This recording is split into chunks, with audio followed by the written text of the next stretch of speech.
Bismillahirrahmanirrahim. Assalamualaikum warahmatullahi wabarakatuh.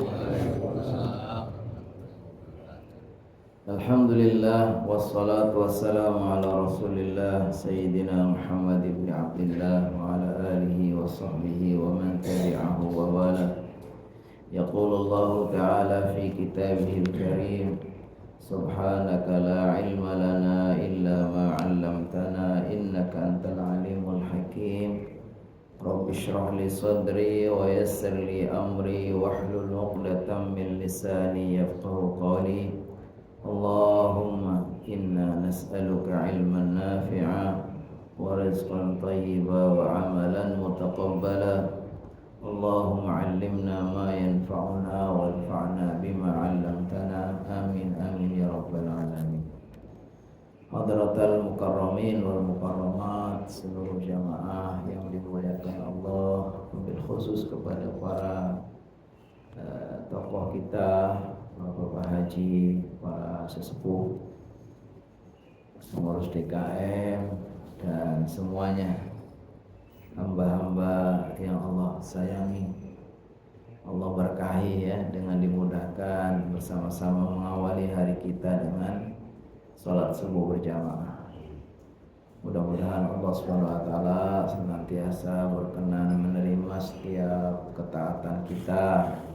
Allah berikan istiqomah di dalam beribadah kepada Allah ya, dan menjadi hamba-hamba yang selalu bersyukur.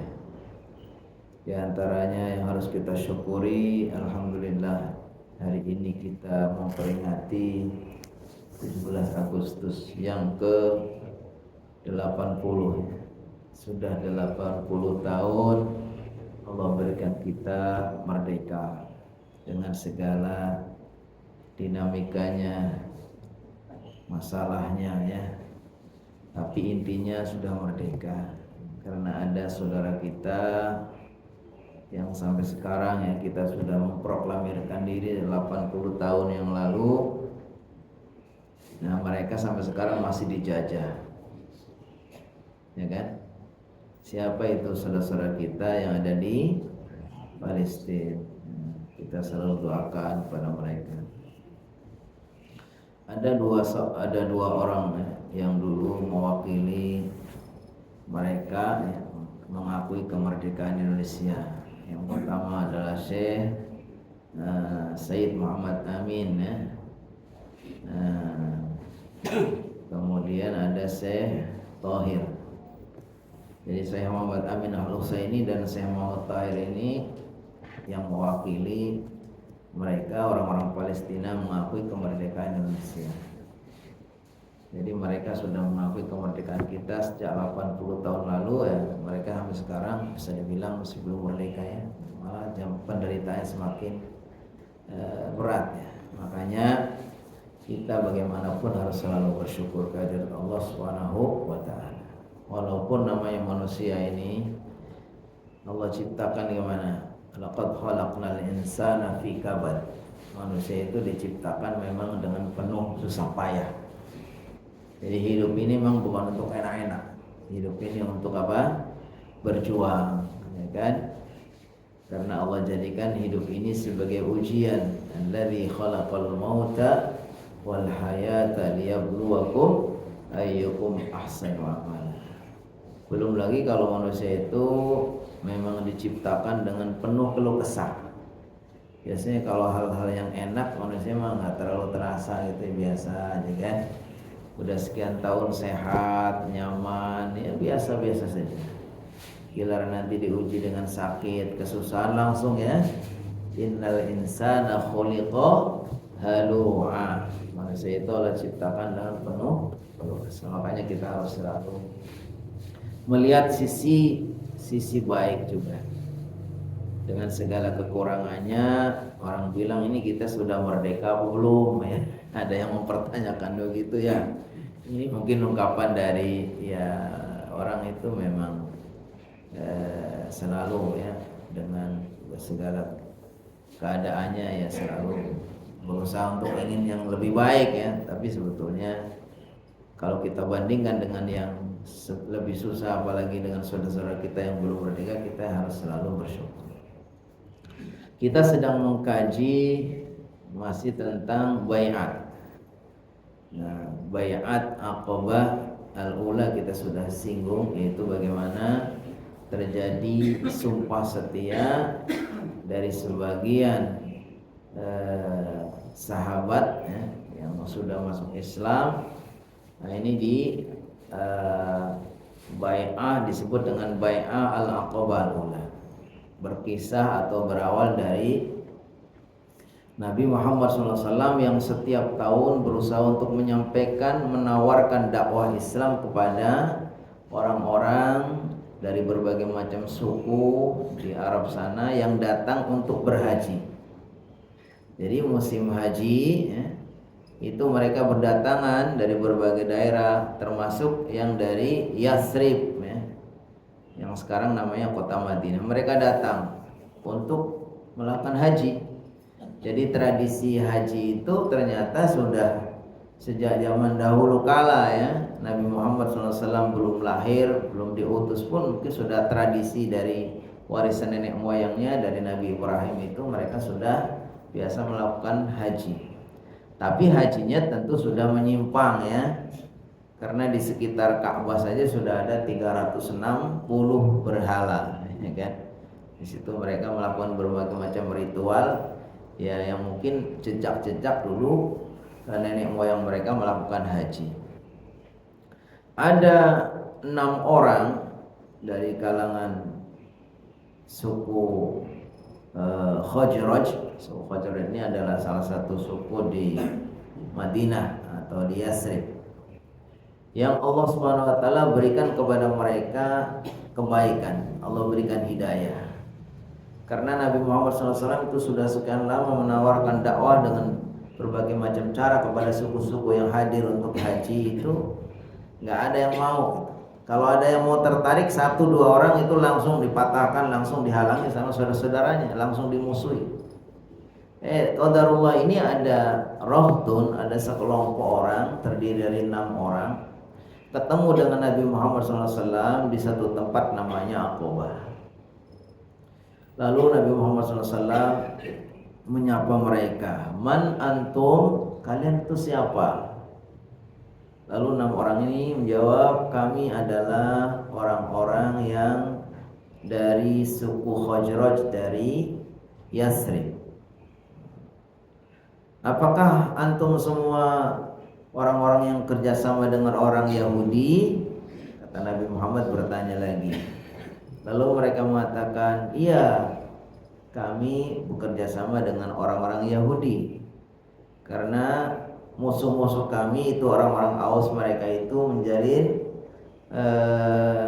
bersekongkol dengan orang-orang kafir Quraisy, ya kan? Jadi orang-orang Aus ini juga sama-sama suku Arab, bermusuhan dengan orang-orang Khazraj, suku Arab juga. Kalau suku Khazraj ini bergabungnya ya, bersatu dengan orang-orang Yahudi. Kalau orang-orang suku Aus ini bergabung dengan kafir Quraisy. Lalu mereka ditanya lagi, "Apakah boleh saya menyampaikan sesuatu kepada kalian?" Kata Nabi Muhammad SAW. "Oh ya boleh." Akhirnya mereka 6 orang ini menerima Nabi Muhammad SAW untuk menyampaikan sesuatu. Ternyata Nabi Muhammad SAW menyampaikan sesuatu apa? Beliau menyampaikan bahwa dirinya sebagai seorang nabi, saya diutus oleh Allah SWT, saya akan menyampaikan Islam. Kemudian dibacakan ayat-ayat itu juga. Maka dengan izin Allah 6 orang ini Allah bukakan hatinya. Salah satu yang menyebabkan mereka itu menerima dakwah Nabi Muhammad SAW itu karena sebetulnya mereka itu sering dengar dari orang Yahudi, di mana orang Yahudi itu kalau lagi bermusuhan atau lagi marahan atau lagi menyampaikan sesuatu selalu membangga-banggakan, nanti tidak lama lagi akan diutus seorang nabi dan nabi itu akan memimpin kami. Kami akan menjadi umatnya, lalu kalian akan kami musuhi, akan kami habiskan ya. Jadi mereka itu mengatakan bahwa akan ada seorang nabi dengan ciri-ciri begini-begini. kata mereka nanti akan menjadi pemimpin mereka, nabinya orang-orang Yahudi. Lalu kalau sudah kami dipimpin oleh nabi itu, maka kalian semua orang-orang Arab akan kami musuh, akan kami habiskan, maksudnya akan dikalahkan.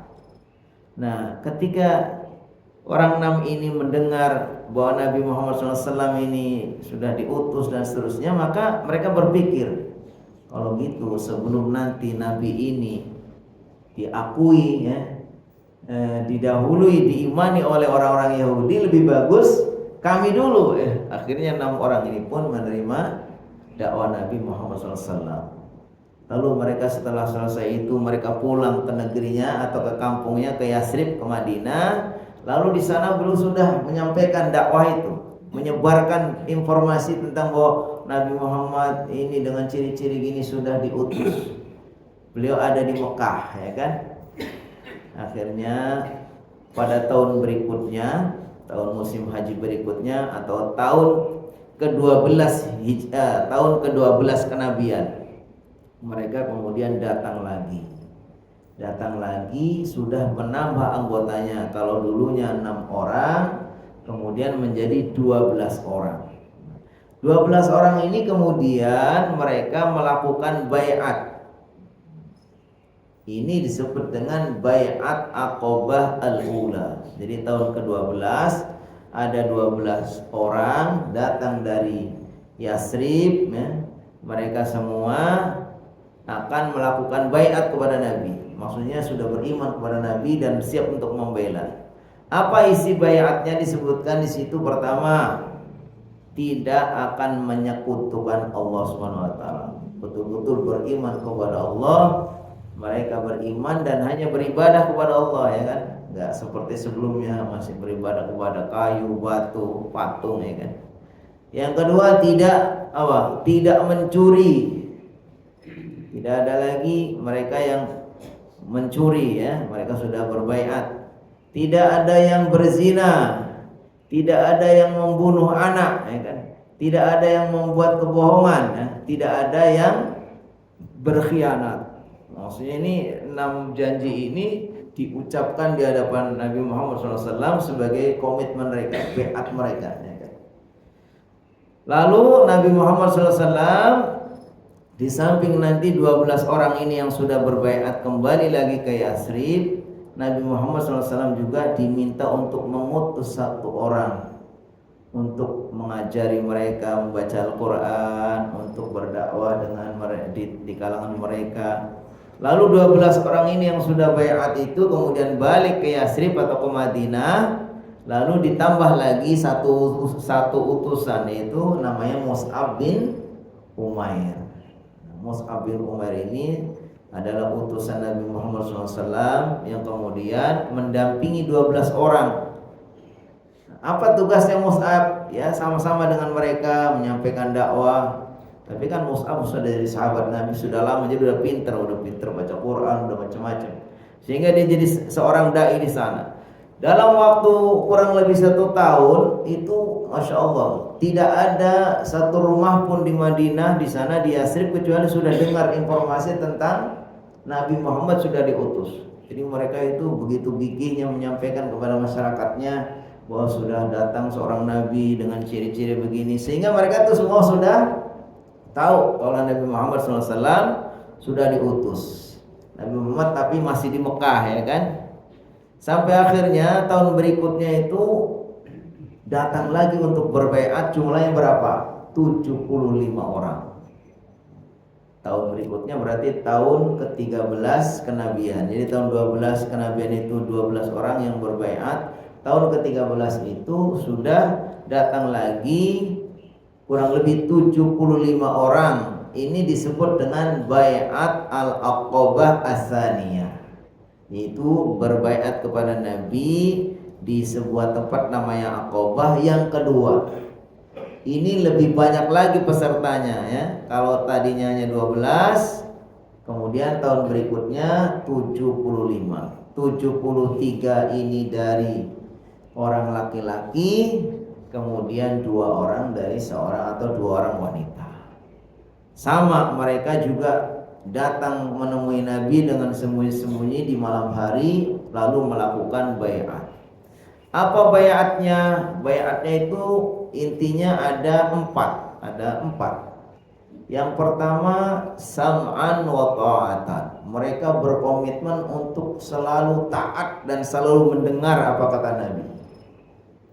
Jadi mereka ketika sudah Nabi Muhammad SAW mengatakan, harus betul-betul diperhatikan. Kalau berupa perintah harus dilakukan, kalau berupa larangan harus tinggalkan.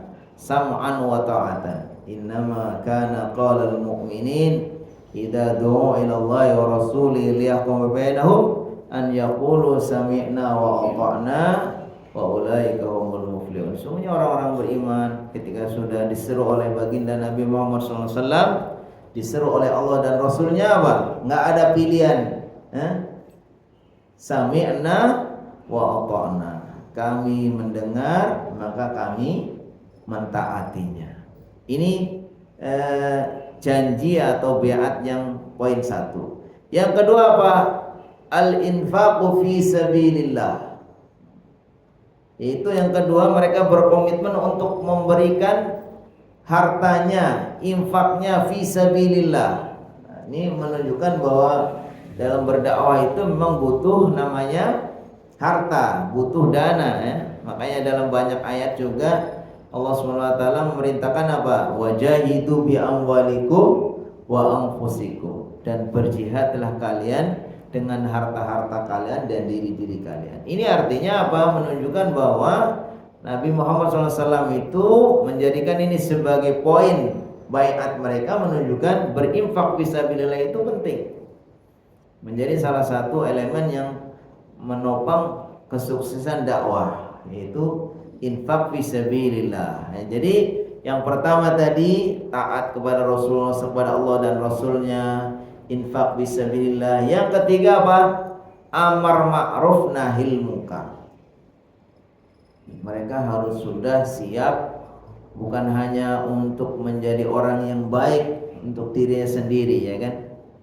Jadi tingkatan orang itu ada yang tingkatan soleh. Soleh itu artinya baik. Insya Allah sholatnya rajin, ibadahnya rajin, yang gak macam-macam, akhlaknya baik dan seterusnya. Tapi baru untuk diri sendiri. Harus ditingkatkan. Mereka seorang yang sudah berbaiat atau seorang muslim yang sudah menyampaikan baiatnya di hadapan Nabi, harus ditingkatkan. Mereka harus siap untuk menjadi muslih. Muslih itu orang yang bukan hanya baik untuk dirinya sendiri, tapi juga harus berupaya untuk menyampaikan kebaikan itu kepada orang lain. Nah, jadi kalau soleh itu artinya pribadi, kalau muslih itu memperbaiki untuk orang lain. Maka diantaranya apa? Sarana untuk menjadi orang muslih itu adalah apa? Amar ma'ruf nahil munkar. Mereka sudah harus ditugasi untuk berdakwah. Maka Masya Allah ya, ketika mereka pulang lagi nanti pengaruhnya begitu besar, karena setiap dari mereka itu sudah punya kewajiban berbaiat kepada Nabi Muhammad SAW bahwa mereka akan selalu beramar ma'ruf. Amar itu artinya memerintahkan, ma'ruf itu yang baik, nahi itu artinya mencegah, mungkar itu yang mungkar. Jadi setiap mereka itu punya kewajiban untuk beramar ma'ruf nahil mungkar. Tentu dimulai dengan diri sendiri, keluarganya kan. Nah, dimulai dari memperbaiki atau beramar ma'ruf kepada keluarganya. Nanti kemudian kalau dia punya kapasitas sudah lebih bagus lagi, meningkat kepada masyarakatnya, ya kan? Karena memang setiap kita pada dasarnya ya punya kewajiban. Makanya kata Rasulullah SAW, balighu anni walau ayah, sampaikan dariku walaupun hanya satu ayat. Kita bisa satu ayat, di samping kita amalkan, kita sampaikan juga. Dimulai dari apa? Keluarga kita, ya kan? Nanti kalau kita sudah meningkat lagi kapasitasnya, nah kita bisa menyampaikan dakwah itu kepada orang lain, ya kan? Karena memang untuk menjadi seorang dai dalam artian yang sebagai keahlian atau sebagai dakwah yang standar itu ya tidak boleh sembarang ya. Makanya para ulama menyebutkan kewajiban amar ma'ruf nahi munkar itu yang lebih kuat hukumnya adalah apa? Fardu kifayah. Fardu kifayah itu artinya tidak semua berkewajiban, tapi harusnya ada di antara kita, di antara masyarakat itu orang-orang yang selalu dia menyampaikan dakwahnya. Tapi nggak mungkin kalau semua jadi seorang dai juga.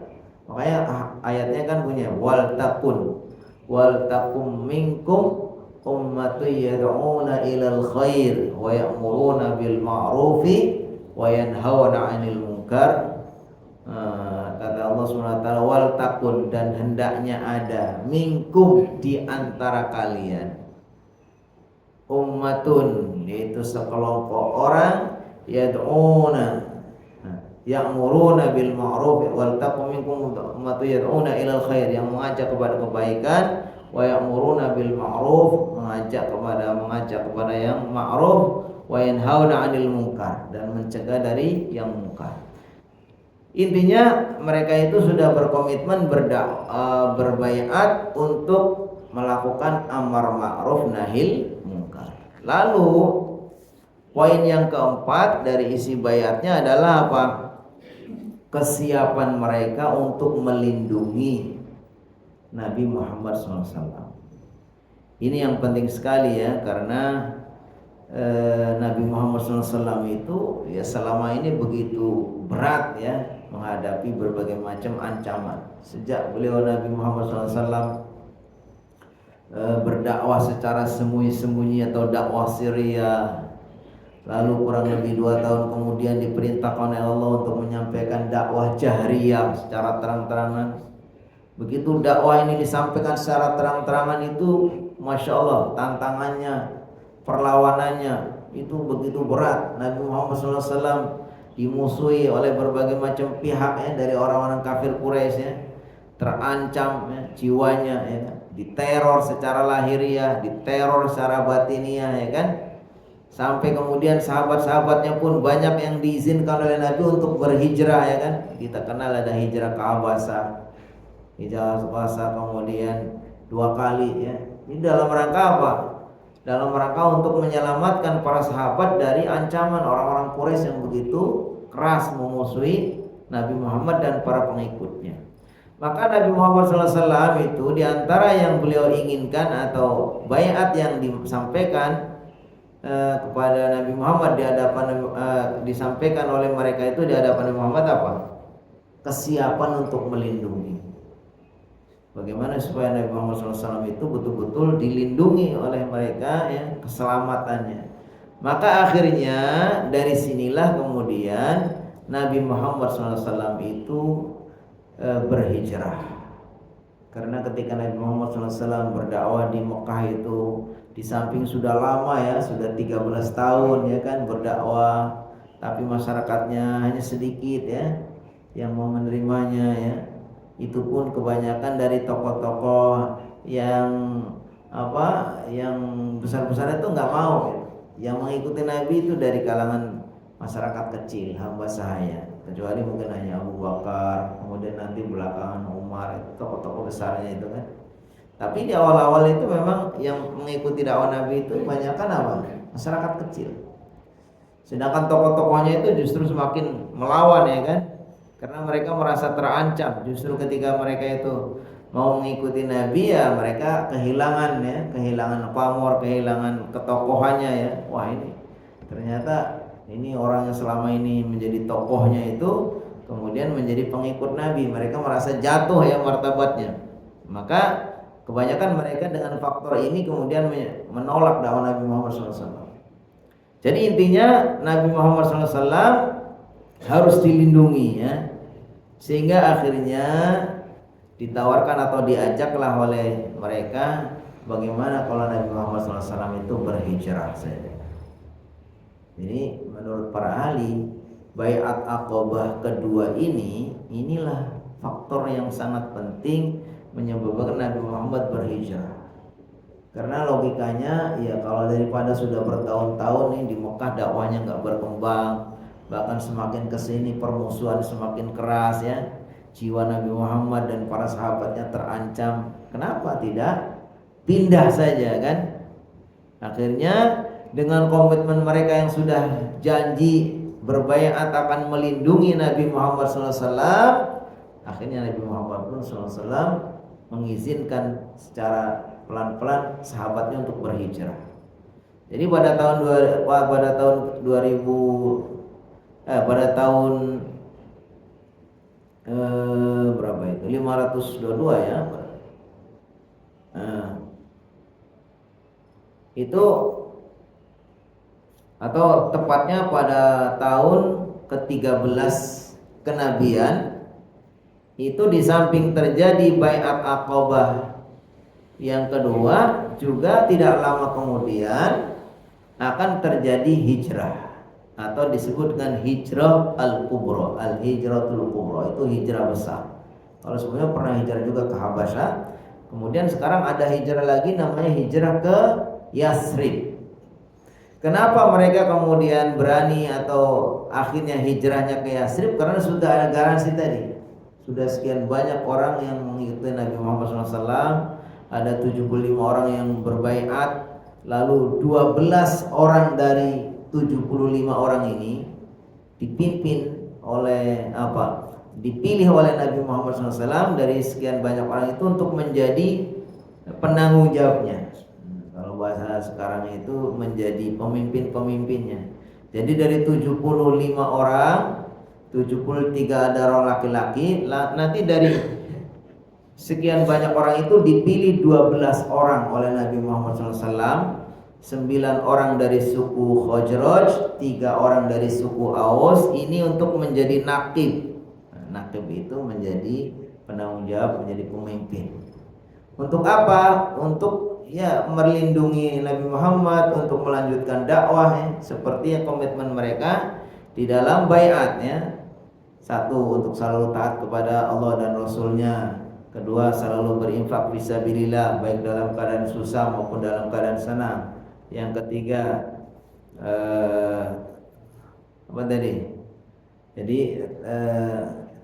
yang ketiga, mereka beramar ma'ruf nahil mungkar. Yang keempat, mereka selalu taat. Jadi 4 hal ini di dalam baiat ini kemudian ditunjuk oleh baginda Nabi Muhammad SAW orang-orang yang menjadi penanggung jawabnya atau nakibnya, 12 orang. Lalu setelah itu mereka kemudian kembalilah ke Yasrib, kembali ke Madinah. Nah, sejak itulah kemudian mereka itu terus menyampaikan dakwahnya sampai akhirnya di sana itu sudah hampir semua orang-orang Arab yang ada di Yasrib itu sudah beriman kepada Nabi.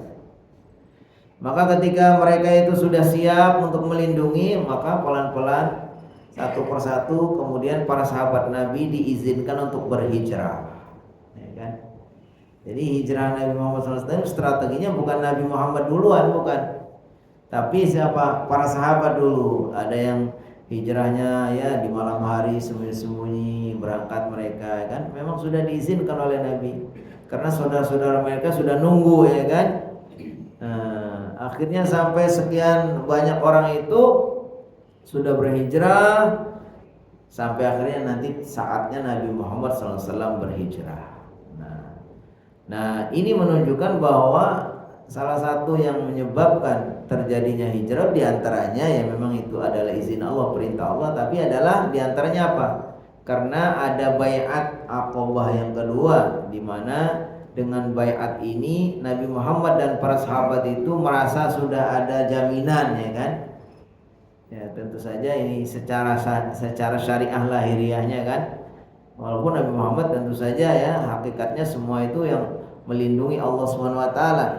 Tapi intinya mereka orang-orang penduduk Madinah itu yang waktu itu namanya masih Yasrib itu sudah bersedia untuk melindungi Nabi, melindungi saudara-saudaranya pengikut Nabi yang nanti akhirnya mereka itu berhijrah.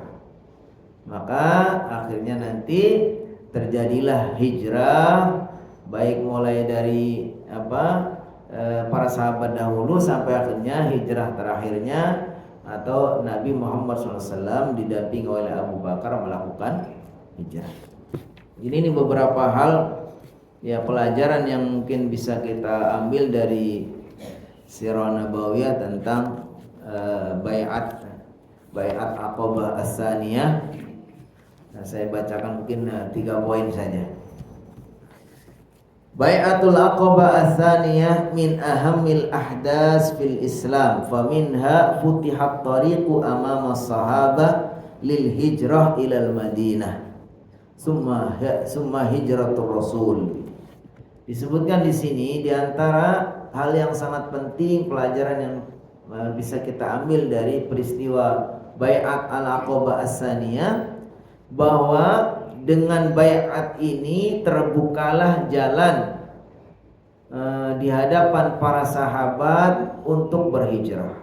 Jadi para sahabat itulah yang hijrah duluan, ya kan?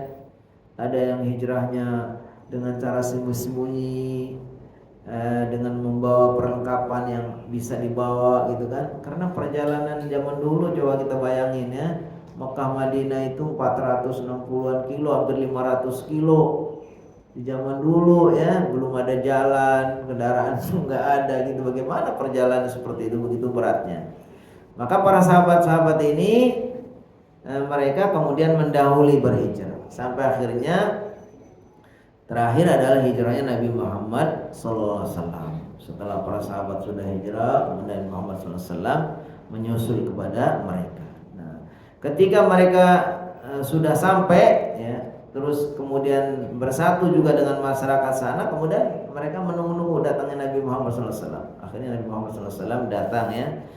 Seperti kita kenal bagaimana ketika Nabi Muhammad SAW berhijrah datang ke sana, sudah ditunggu-tunggu, sudah disiapkan bagaimana perayaan penyambutannya. Ada yang membuat syair Tala al-Badru alaina, dan begitu menunjukkan kondisi yang sangat kontradiktif dengan di Mekah. Kalau Nabi Muhammad itu di Mekah begitu kerasnya dimusuhin ya, diperlakukan begitu keji ya.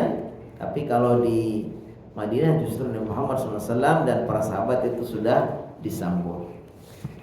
Poin yang kedua, min syuruti bai'atil aqabati tsaniyah hiya an-nafaqah fil usri wal yusri. Ya bibadlil mali fi sabilillah. Wa min a'dhamil jihad al-jihadul mali. Wallahu qaddama al-jihad bil mali 'ala al-jihad bin nafsi. Fa inna nafaqah fi sabilillah afdalun nafaqat 'ala al-itlaq.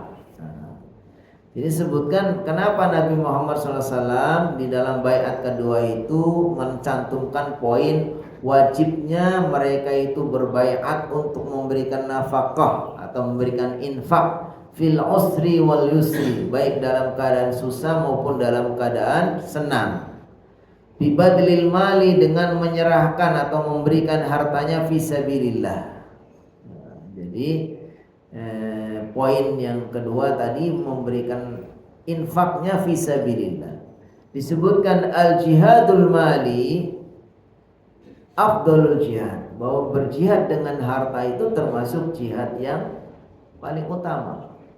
Karenanya Allah SWT mendahulukan jihad bil mal, yaitu mendahulukan penyebutan jihad dengan harta alal jihad bin nafsi, daripada menyebutkan jihad dengan diri sendiri. Wajahidu bi amwalikum wa anfusikum, dan berjihadlah kalian dengan harta kalian dan jiwa kalian. Artinya apa? Orang itu walaupun mungkin belum berjihad pakai jiwanya, itu dengan berperang atau langsung terjun langsung, tapi sebenarnya sebelum itu sudah punya kewajiban, punya peran untuk berjihad dulu dengan hartanya. Nggak apa-apa kita belum bisa untuk berperang atau nggak berani berperang atau memang belum ada waktunya, tapi jihad dengan harta ya setiap saat bisa kita lakukan, dan itu juga lebih penting. Makanya disebutkan di sini, ini menunjukkan bahwa berjihad dengan harta itu termasuk min afdalin nafaqah. Jihad dengan harta di jalan Allah itu termasuk jihad yang paling utama dan nafkah yang paling agung. Pelajaran yang ketiga, satu kali lagi, Fi aqdil bai'ah bayanun li ahammiyatil amri bil ma'ruf wan nahyi 'anil munkar fid din. Pelajaran yang ketiga, di antara hal yang penting juga kenapa disebutkan di dalam baiat kedua ini, ada perintah, ada komitmen mereka untuk beramar ma'ruf nahi munkar. Ini menunjukkan bahwa berdakwah atau amar ma'ruf nahi munkar itu di dalam beragama adalah sesuatu yang sangat penting, ya kan? Wa mimma yu'aqidu makanatal amri bil ma'ruf wan nahyi 'anil munkar fid din haitsu anna Allah ta'ala qarana al amra bil ma'ruf wan nahyil munkar bi iqamatis shalah wa ita'iz zakah wa ta'ati rasulih. Di antara yang menguatkan bahwa begitu pentingnya posisi amar ma'ruf nahyil munkar atau berdakwah itu, di mana disebutkan bahwa Allah Subhanahu wa taala menyebutkan perintah amar ma'ruf nahyil munkar itu diiringi dengan perintah untuk sholat. Makanya disebutkan wal mu'minuna wal mu'minatu ba'duhum awliya'u ba'd. Orang-orang mukmin laki-laki dan orang mukmin perempuan, mereka adalah saling melindungi di antara mereka. Ya'muruna bil ma'ruf, mereka memerintahkan kepada yang ma'ruf, wa yanhauna 'anil munkar, dan mereka mencegah yang mungkar, wa yuqimunas shalah, dan mereka mendirikan salat, wa yu'tunaz zakah, dan membayarkan zakat, wa yuti'unallaha wa rasulah, taat kepada Allah dan Rasulnya. Ulaika sayarhamuhumullah, mereka lah yang akan Allah rahmati. Innallaha azizun hakim, sesungguhnya Allah Maha perkasa, Maha bijaksana. Ini digambarkan, dijelaskan, menunjukkan betapa pentingnya amar ma'ruf nahi munkar. Bahkan penyebutannya itu diiringi dengan penyebutan perintah untuk sholat, perintah untuk zakat, perintah untuk taat kepada Allah dan Rasulnya. Ini menunjukkan bahwa amar ma'ruf nahi munkar atau berdakwah itu bagian dari yang sangat penting dalam agama ini. Dan hal-hal ini pula kan yang menjadi faktor tadi kesuksesan dakwah Nabi Muhammad yang dimulai dari peristiwa hijrah, ya. Jadi tadi faktornya tadi yang pertama sam'an wa ta'atan, itu taat, yang kedua infak fisabilillah, yang ketiga amar ma'ruf nahi munkar, yang keempat adalah perlindungan kepada Nabi Muhammad SAW. Itu barangkali waktu juga yang membatasi kita. Mungkin masih ada agenda yang mau pada upacara, ya. Upacara enggak? Ya, kalau ada yang kesempatan untuk upacara hadir. Ini bagian dari syukur kita, ya. Kita bersyukur kepada Allah Subhanahu wa taala, ya. Kita bisa bangun dalam keadaan pikiran tenang karena di sebuah negara yang merdeka. Badan kita sehat, ya, karena seorang muslim, insyaallah, ya. Dengan menjaga makannya, menjaga minuman, dalam artian makan yang baik-baik, ya kan. Banyak bergerak, olahraga, ke masjid, ya kan. Terus apa lagi? Terus hari itu sudah punya persediaan, maka udah. Hidup itu kan nanya itu. Kata Rasulullah SAW, man asbaha minkum aminan fi sirbihi. Siapa yang di pagi hari kalian pikirannya merasa tenang, hatinya tenang, mu'afan fi jasadi, badannya sehat, wa indahu qutu yomi, hari itu sudah punya persediaan, ya sudah. Nah, itu sudah cukup bagi kita. Baik, ada waktu mungkin 5 menit atau beberapa menit. Kalau ada yang mau disampaikan, falyatafadhal mashkuran. Oh, silakan. Terkait dengan